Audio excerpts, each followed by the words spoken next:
Pakistan defence analysis में खुशामदीद।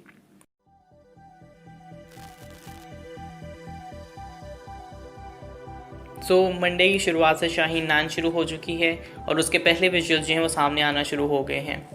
बाकी तमाम चीज़ों पे भी बात करते हैं, लेकिन जो अनमार्क्ड G10C पे एक तरह की इंटरेस्टिंग कॉन्स्पिरेसी थ्योरी खड़ी हो गई है। बेसिकली शाहीन 9 के विजुअल्स में से जो G10C फाइटर जेट दिखाया गया है उस पर बज़ाहिर पीपल लिबरेशन आर्मी एयरफोर्स यानी चाइनीज़ एयरफोर्स की कोई मार्किंग नज़र नहीं आ रही, जिससे ये स्पेकुलेट किया जा रहा है कि ये G10C असल में या तो पाकिस्तान के लिए बनाया गया है या जो पाकिस्तान के लिए G10C आएंगे उसके लिए ये कन्वर्जन के तौर पे इस्तेमाल हो सकता है, या ये G10C जो है पाकिस्तान की तरफ किसी किस्म की कनेक्टिविटी को शो कर रहा है। ये तमाम चीज़ें जो है इस मौके पे मौजूद हैं।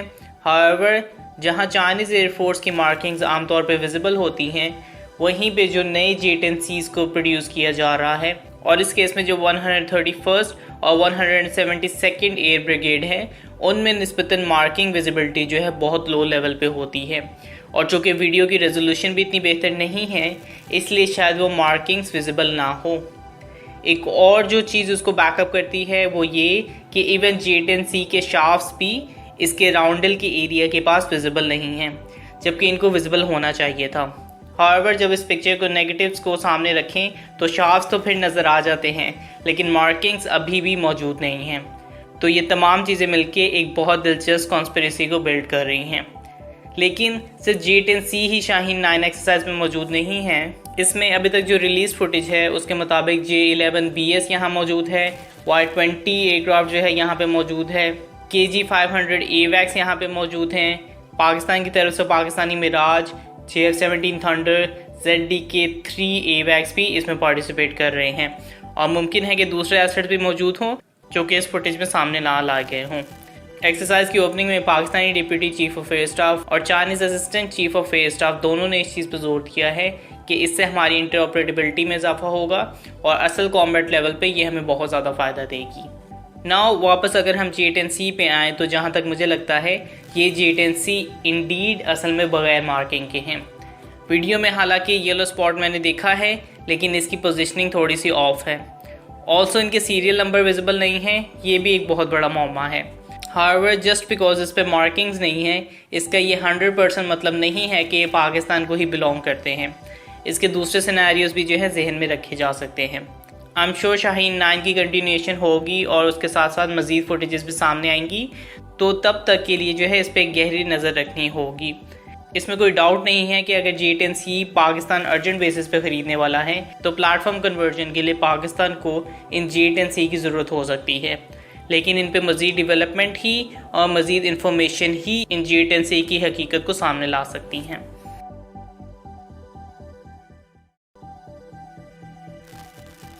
यूरो एशियन के मुताबिक रशिया और पाकिस्तान जो है टर्की के बनाए हुए मोबाइल एंटी ड्रोन सिस्टम्स के पहले ख़रीदार हो सकते हैं।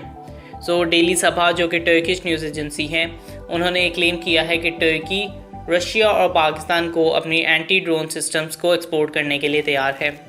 कैल्का के नाम से ये mobile early warning air defence system बनाया गया है, जो कि अनमैन्ड एरियल व्हीकल यानी UAVs की तरफ से दिखाई जाने वाली किसी भी थ्रेट को काउंटर कर सकता है। कैल्का के अंदर ये एबिलिटी मौजूद है कि ये फ्रिक्वेंसी को ट्रेस कर सकता है और किसी भी टारगेट को 5000 मीटर से देखकर टारगेट कर सकता है। पाकिस्तान के लिए इसमें बहुत बड़ा एडवांटेज ये है कि इसमें जो रेडार्स मौजूद हैं वो बिल्कुल डोमेस्टिक तौर पे तैयार किए जाते हैं, तो फॉरेन सैंक्शंस के ख़तरात से मुकम्मल दूर है। इसके हवाले से पाकिस्तान के एक डेलीगेशन जो है वह एंटालिया के विज़िट पे भी गया था और इस एयर डिफेंस सिस्टम के फंक्शंस देखे गए थे। इसी तरह रशिया के साथ भी ये हुआ है और पहले प्रोडक्ट्स भी रशियन प्राइवेट कंपनी के लिए बनाए जाएंगे जो कि अपनी फैसिलिटीज़ की प्रोडक्शन के लिए इसे इस्तेमाल करेंगी। टर्की ने ख़ुद भी जो है तकरीबन 9 के करीब यूनिट्स डिप्लॉय किए हुए हैं उनकी सिक्योरिटी फोर्सेस की सिक्योरिटी के मद्देनज़र। उसके अलावा आर्म फोर्स के पास जो है ये ड्रोन सिस्टम्स पहले से ही मौजूद है। इसकी क्वालिटी जो है उसका अंदाज़ा बेहतरीन ड्रोन्स के सामने ही टेस्ट हो सकता है, और टर्की के पास दुनिया के सबसे क्वालिटेटिव ड्रोन्स मौजूद हैं और टर्की इस शोबे में वाकई बहुत बेहतरीन पावर बन के सामने आ रहा है। पाकिस्तान के लिए बेनिफिशियल ना सिर्फ इस सूरत में हो सकता है कि ये क्रॉस बॉर्डर ड्रोन एक्टिविटीज़ को ख़त्म कर सकेगा, बल्कि इसकी दूसरी खूबी ये है कि ये एक मोबाइल ड्रोन सिस्टम है, तो मूवमेंट वाइज एक बहुत बड़ा एज पाकिस्तान को हासिल हो सकता है।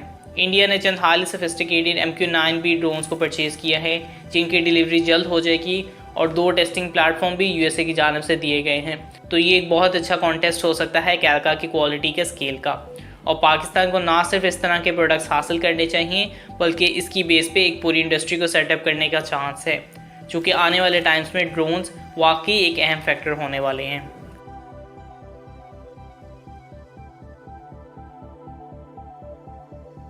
रशिया की तरफ से पाकिस्तान को उनकी बनाई हुई वैक्सीन स्पुतनिक 5 ऑफर की गई है। स्पुतनिक 5 जिसकी एक्यूरेसी तकरीबन 95% तक क्लेम की जा रही है और तकरीबन सबसे पहले तैयार की जाने वाली वैक्सीन में से एक है, वो पाकिस्तान को ऑफ़र की गई है। पाकिस्तान ने इस हवाले से अभी कोई फैसला नहीं किया है, चूँकि पाकिस्तान ख़ुद भी एक वैक्सीन की को डेवलपमेंट में मौजूद है। उसके अलावा फिजर वैक्सीन के लिए भी एक सम ऑफ मनी पाकिस्तान की जानिब से एलोकेट किए गए थे। तो ऐसा लगता है कि पाकिस्तान की वैक्सीन के हवाले से प्रायोरिटीज़ पहले से ही सेट थी, लेकिन अब स्पुतनिक 5 को ऑफ़र किया गया है। इस पर कुछ कमेंट करना मुश्किल है, क्योंकि अभी तक पाकिस्तान की पॉलिसी में कितनी ज़्यादा लेवरेज मौजूद है इसका अंदाज़ा लगाना मुश्किल है। बहरहाल मैथमेटिकली ये सबसे ज़्यादा इफेक्टिव वैक्सीन में से एक है।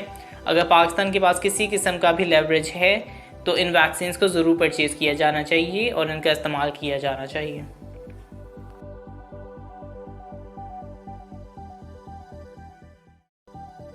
EU डिसइंफॉर्मेशन लैब ने जो है एक 15 साल से कायम इंडिया का डिसइंफॉर्मेशन सेल एक्सपोज किया है, जो कि यूरोप और UN के अंदर 750 प्लस वेबसाइट्स के ज़रिए पाकिस्तान के ख़िलाफ़ UN और EU में सेंटिमेंट्स को बढ़ाने में किरदार अदा कर रहा है। ये एक लंबा आर्टिकल है जिसमें तमाम इवेंट्स को आपस में चेन लिंक किया गया है और तमाम इन्फ्लुएंस का जिक्र किया गया है, लेकिन मेजरली जो अहम चीज़ें हैं उनमें जिनेवा और ब्रसल्स में बहुत ज़्यादा ये एक्टिव रहता है पाकिस्तान की इमेज को ख़राब करने में। इसमें नोटेबल राइटर्स के एंटी पाकिस्तान आर्टिकल्स पब्लिश किए जाते हैं जो कि मर चुके हैं, जिनमें हार्वर्ड की बहुत सी नोटेबल पर्सनालिटीज़ हैं, और कैसे जो पब्लिकेशंस ख़त्म हो चुकी हैं उन्हीं के नाम की फ़ेक पब्लिकेशंस बना के पाकिस्तान की इमेज को सैबोटाज करने की कोशिश की जा रही होती है। ये एक बहुत बड़ा नेटवर्क है और वाकई में बहुत सीरियस इन्फॉर्मेशन है, और इसका इफेक्ट आप देख सकते हैं जो कि यूरोपियन लीडर्स के डिसीजन को पाकिस्तान के खिलाफ इन्फ्लुएंस करता है।